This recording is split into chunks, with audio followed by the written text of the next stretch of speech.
Hello, I'm Vidas Pinkevicius and welcome to the fourth video in mastering Prelude and Fugue in F major.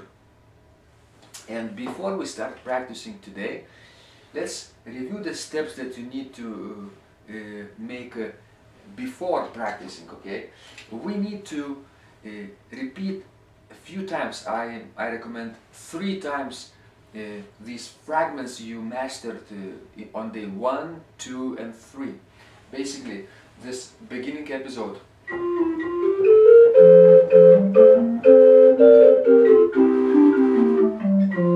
This one. Repeat these measures and actually 2 lines, 2 systems about 3 times. All parts together, right hand, left hand and pedals together. Repeat, just repeat, because it's important to review the material you practiced and learned before, the day before. So that was day 1, okay? Do that, and after that play 3 times the second fragment, episode number 2.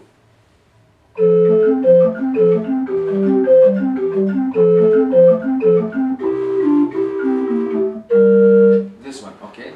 Repeat until the cadence in C major on the new page, okay? Also 3 times. Then repeat 3 times number 3, fragment number 3.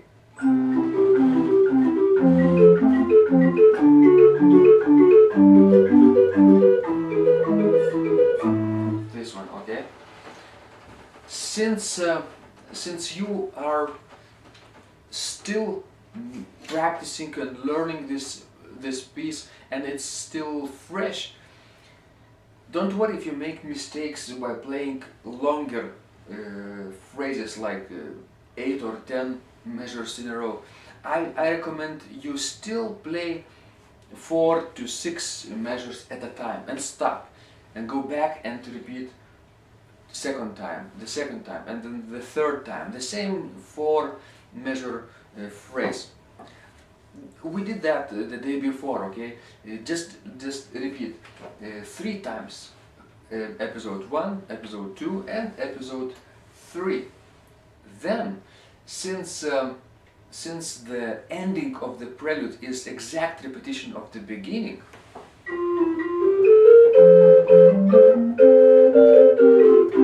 alright? So you don't need to repeat too many times, okay? Just play it once, okay? But especially important that you repeat this material in a slow tempo. I'm playing it to you almost up to a concert speed, or almost in a regular tempo. But since you are still learning, make sure you play it in a comfortable tempo so that you avoid making mistakes. You see, the tempo is a relative thing.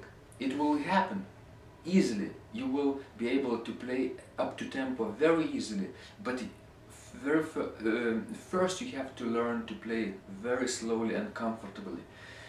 The longer you continue to play in a slow tempo, it's a paradox. The longer you do that, the better you be in preparing for the faster speed. It's a secret, basically. It's a very secret way of playing up to tempo, to be fluent in a slow tempo as much as possible, and then gradually increasing this tempo, one like beat at a time, a few beats at a time, and then a little bit expanding. Like you can set your metronome on number 40, then 50, 60, or 40, 45, 60, 65. Just a few beats per minute you will play faster, but that will happen after you are fluent in a slow tempo, okay?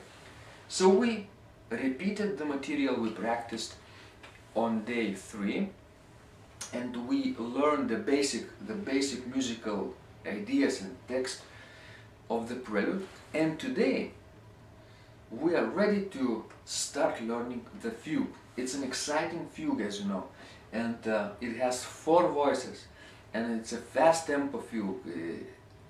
after you master in a slow tempo, you will be able to play it in a faster tempo as well, and it leaves a wonderful impression to the listeners. Although it's a short fugue, but you will see some nice imitations and sequences and various contrapuntal devices as well. We'll talk about that as we go through the fugue. But today we will practice the first fragment of the fugue, okay? The theme or the subject, then the answer, and another theme in soprano. So basically the theme starts in the tenor voice with the left hand.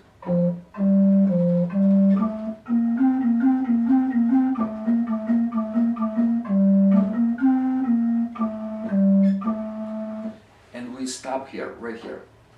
Okay, we practice only this short 2.5 measure melody. Okay, it seems quite easy, but when you play it slowly, you will notice very important ideas, musical ideas that composer Krebs or Bach uses in this theme. And this theme is the basis in composition of the entire fugue, so we need to make sure you're playing it correctly. Let's do it in such slow tempo that you avoid making mistakes altogether, okay?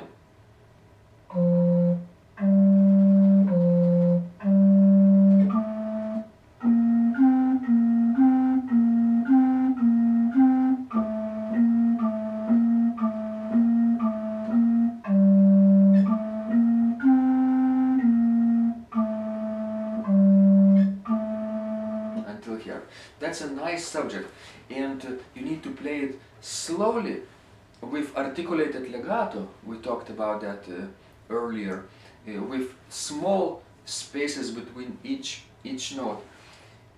But try to stay in contact with the keys at all times. You start with the F note with the 5th finger, and the highest note is actually C. Five notes, 1, 2, 5, 4, 3, 2, 1, F, G, A, B flat, and C.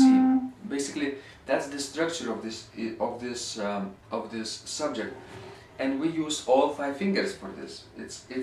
It's easy, but as you play F and G with the 5th and the 4th finger, make sure your other 3 fingers, this one, 1, 2, and 3, are resting on the keys as much as possible. They need to be touching the keys, not depressing, but resting basically. Your wrist is relaxed, your hand is arm relaxed, everything is relaxed, and you're playing with 5 and 4 at the beginning. So be ready.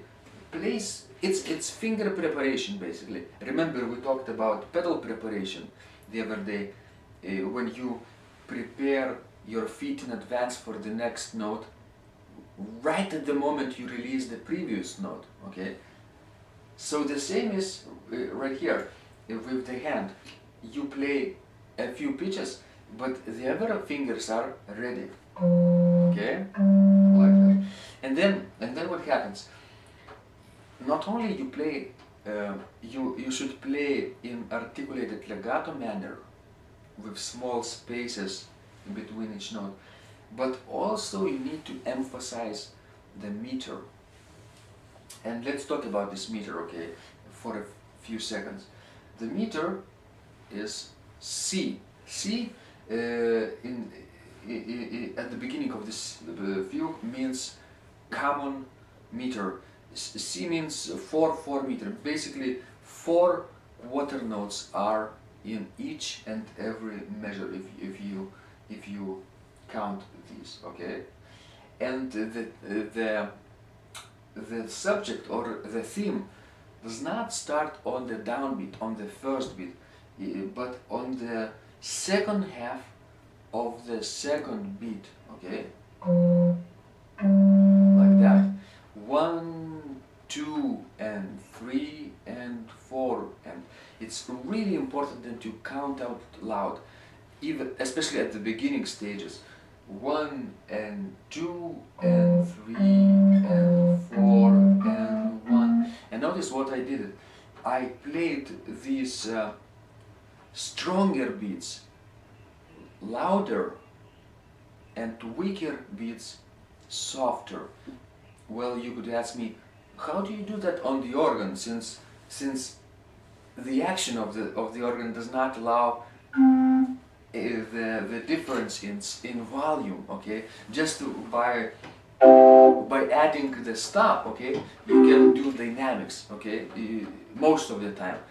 You can still control the touch though in a very delicate way, but it's not the focus of this video. But I want to emphasize how you can make an impression of the downbeat and the third beat being a little bit stronger and louder. So there are three basic ways to do this on the organ. One is you make the downbeat or the other 1 and 3 beats longer, okay?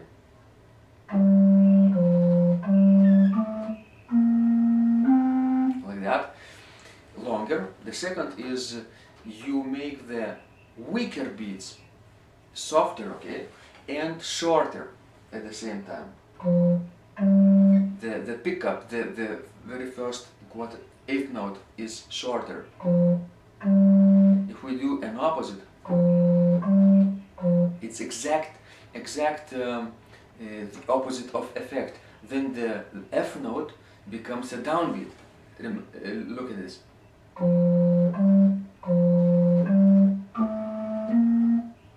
It's sort of strange because it's exact opposite.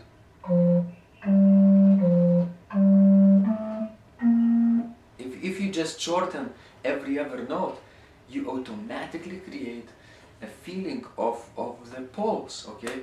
If you need a little more pulse, you can do it even on a different level.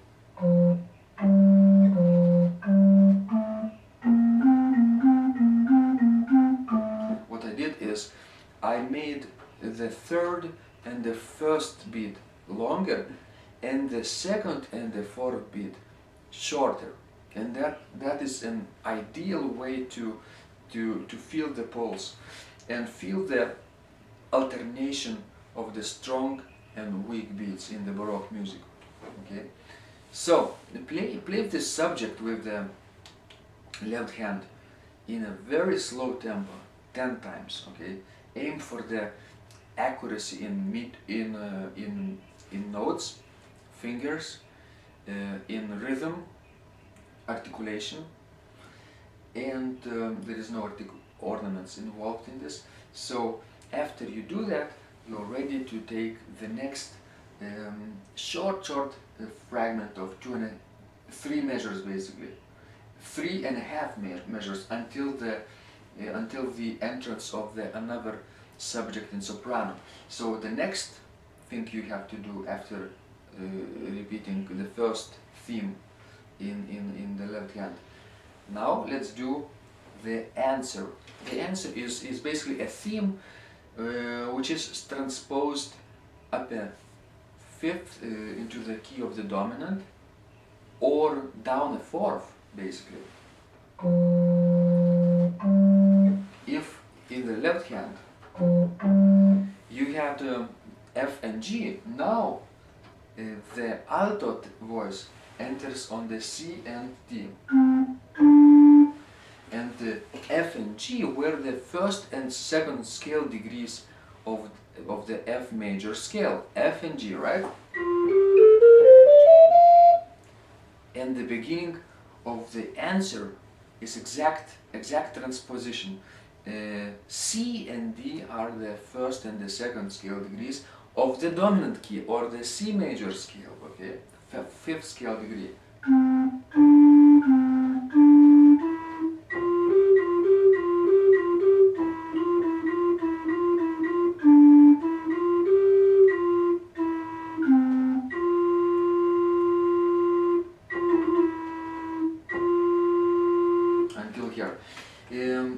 take also a very slow tempo, even slower than I do, like this perhaps. 1, 3, and 4, and 1, and 3, and 4.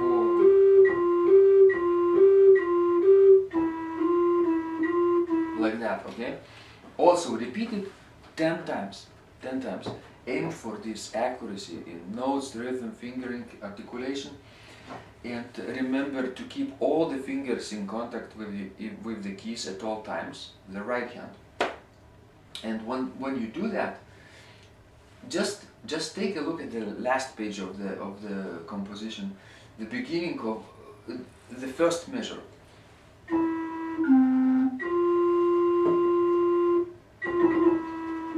There is a trill, sign for the trill, a nice place to play an ornament. And the ideal way to play an ornament in such a music, in this traditional the Bach tradition, in this case, is to start on the down or on the beat and from the upper note. So if the trill is on the E, okay, then you start on the F. 1, 2, 3, 4, 4-note trill. F, E, F, E. With fingers 3 and 2, which are written in this practice chord, okay, for you.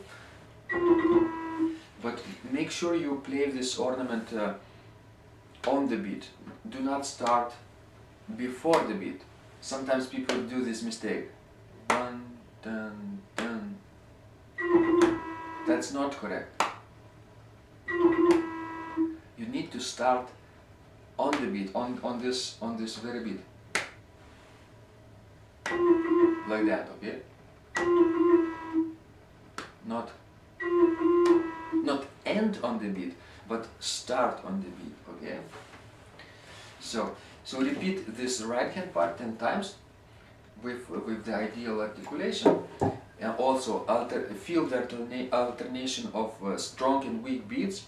Make the weak beats shorter and stronger beats longer. And by the way, there is another way, the third way, which I didn't talk about before, how to emphasize or pretend to have a feeling that you have a louder notes on the organ. The third way is to enter on the beat a little bit late, come in a little late. For example, the first measure.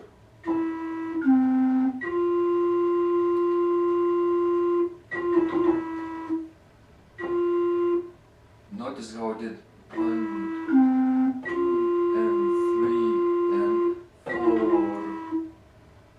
4. I delayed the entrance of the strong beat, and that made an impression of the accented downbeat. Sometimes you can do that, especially at structurally important places in musical composition. So this is a less orthodox example, less orthodox way. The third one is less orthodox, but the first and second, to make the downbeat longer and upbeat shorter, it's a very common way. You just apply it everywhere in the Baroque music, in the Renaissance music as well. Okay, that will make alternation of strong and weak beats very easy. Then, when we do the right hand, now we're ready for the left hand part. Okay, we start at the end of the measure 3, F and G, okay, F and B flat. At the same time, the right hand enters. So at that time, you just practice one hand at a time, left hand.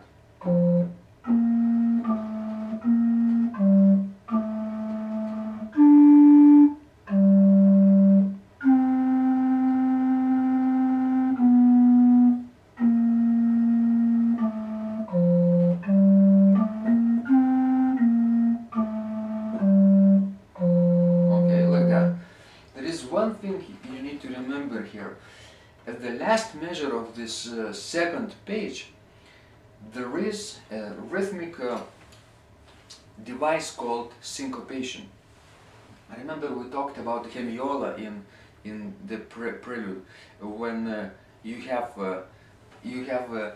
instead of a triple meter, you have sort of a feeling of a duple meter. Not 1, 2, 3, 1, 2, 3, but 1 and 2 and 3, and so in cadences we saw in the prelude. But here there is another device called syncopation. Syncopation basically is an idea that you transfer the feeling of the downbeat to the weak beat, make the weak beat sound stronger, and that's here we apply this idea of the downbeat, but on the opposite way. We make the second beat, the C note, 1 and 2, sound longer, stronger, and we shorten the downbeat before 1 and 2. Without the syncopation, it would be like that, 1 and 2. That's legato. But let's play in articulated legato, but without syncopation. That's sort of singing manner, 1 and 2. But that's not a syncopation. Let's pretend we shorten the downbeat, 1 and 2. Notice how I sort of made an impression that the second beat is more important than the first. But it's important you keep your fingers intentionally in contact with the keys, even in this place, not like that. That's the pianistic way to do this. If people come to the organ from the background of playing many years piano, then this feeling of you need to play with lots of space between the keys, it's hard to remove, but you need to try. You need to stay aware, you need to be aware of this organistic touch and keeping in contact with the keys. Okay? You just make the note shorter, that's it, and it will sound weaker and softer, and the syncopation will appear very naturally. So do this also 10 times, these 4 measures. Alright, then we can do both hands together, okay, that's easy, no pedal, okay, just 2 hands.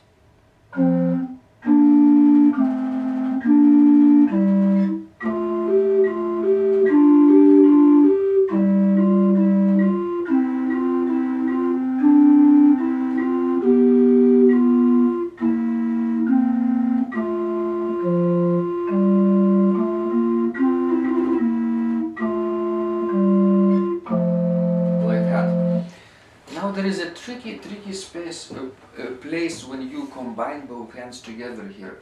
At the end of the last measure, you have this syncopation in one hand, in the left hand, but there is no syncopation in the right hand part. So remember, you need more emphasis on the first and fourth beat in the right hand, but exact opposite in the left hand. So listen what happens.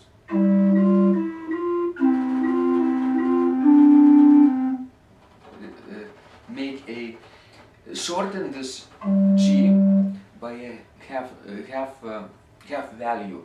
Basically, make an 8th note and 8th note rest.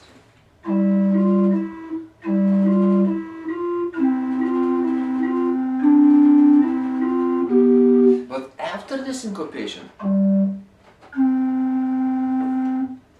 there is no need to emphasize it. Okay, the fourth beat. No need to make the fourth beat strong.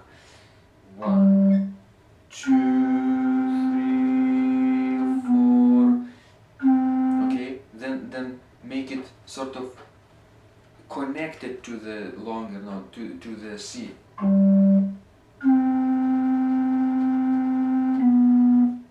You know why? Because it's a suspension.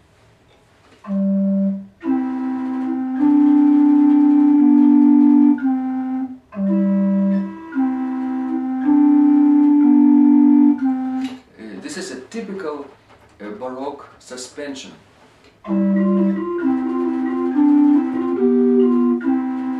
But instead of I'm playing just a basic outline without the 16th note rhythm, just the quarter notes.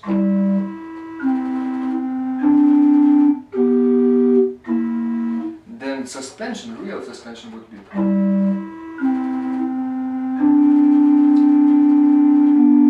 this one. C and D together. And C and D makes an interval of the second.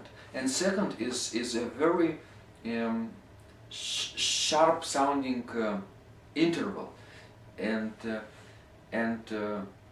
it is not a consonant interval, not a stable.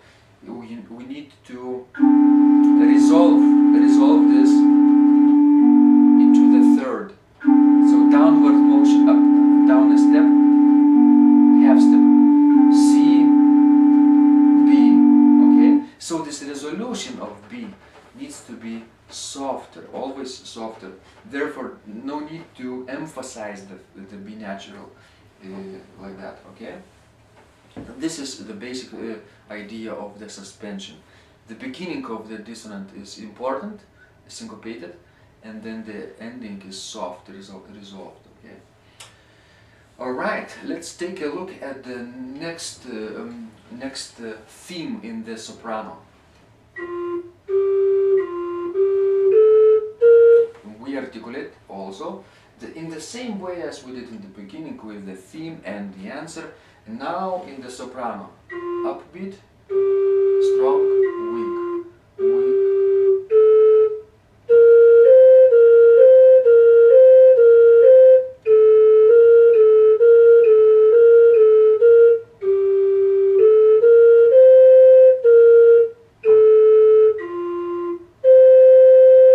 All right. So that's the idea.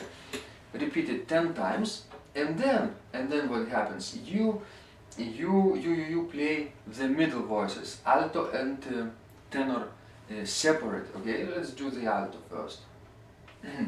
Starting from the second measure, okay? F, A, G, like that. But F will be with the right hand, remember? F, and A with the left hand. So this transfer need to be very fluent and natural.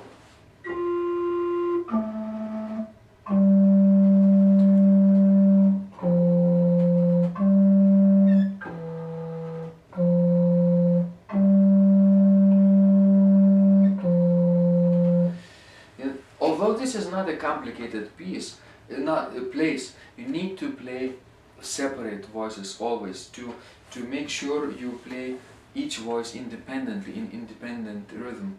We'll see that there are actually 3 different rhythmical ideas here in this very measure, and unless you practice 3 voices separately 10 times, it will be very hard to play it in a correct articulation and listen each line separately. But you need to do this because it's a polyphonic composition, many melodies moving and interchanging, reacting together, okay, making beautiful harmonies. That's the idea of polyphonic music. Okay, do the alto line 10 times, and then do the tenor part starting from the second measure. Okay, here is half note on the second beat. Then it means again syncopation. Then make this G shorter.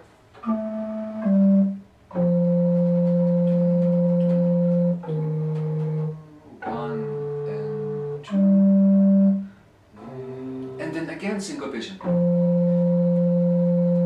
Resolution. Okay.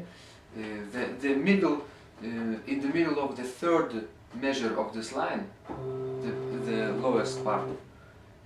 C, F. Make C sound shorter. Shorter meaning make a quad 8-note rest. Okay. 1, 2,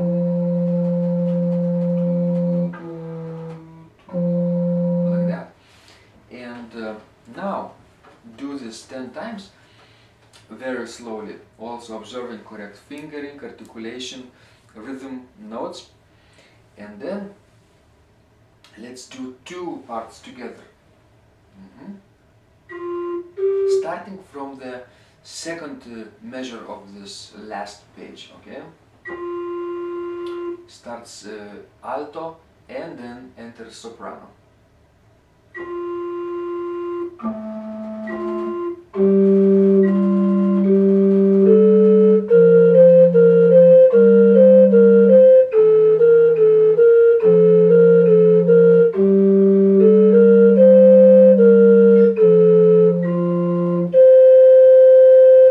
Stop right here, okay? Then soprano and tenor without the alto. So starting from the downbeat of measure 2.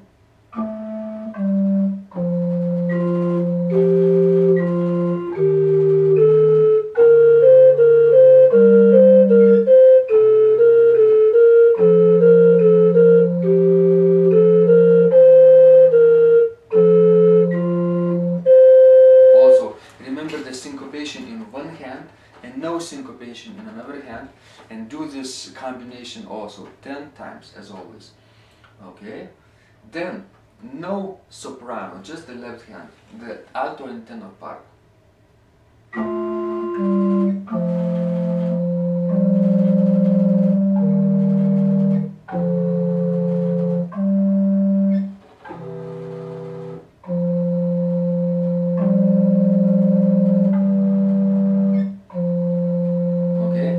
At the beginning of this last measure, you see this dissonant F and G, which is a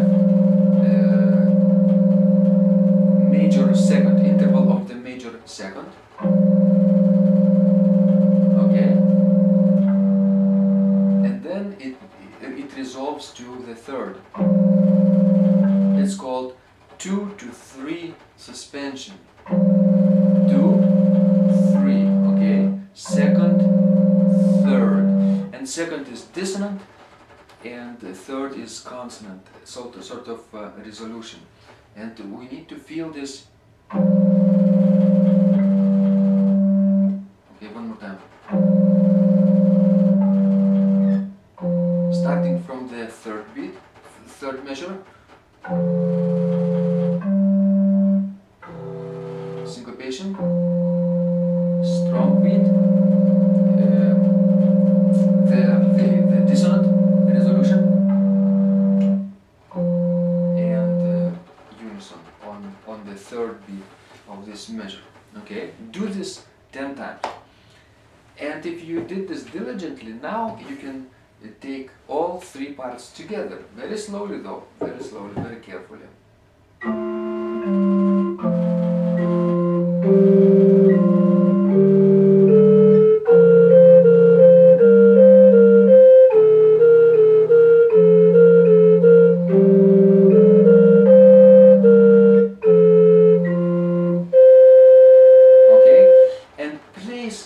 Place the left hand now in place for the next note. You prepare it for the entrance of the next fragment, and do this the previous combination of 3 voices 10 times as always.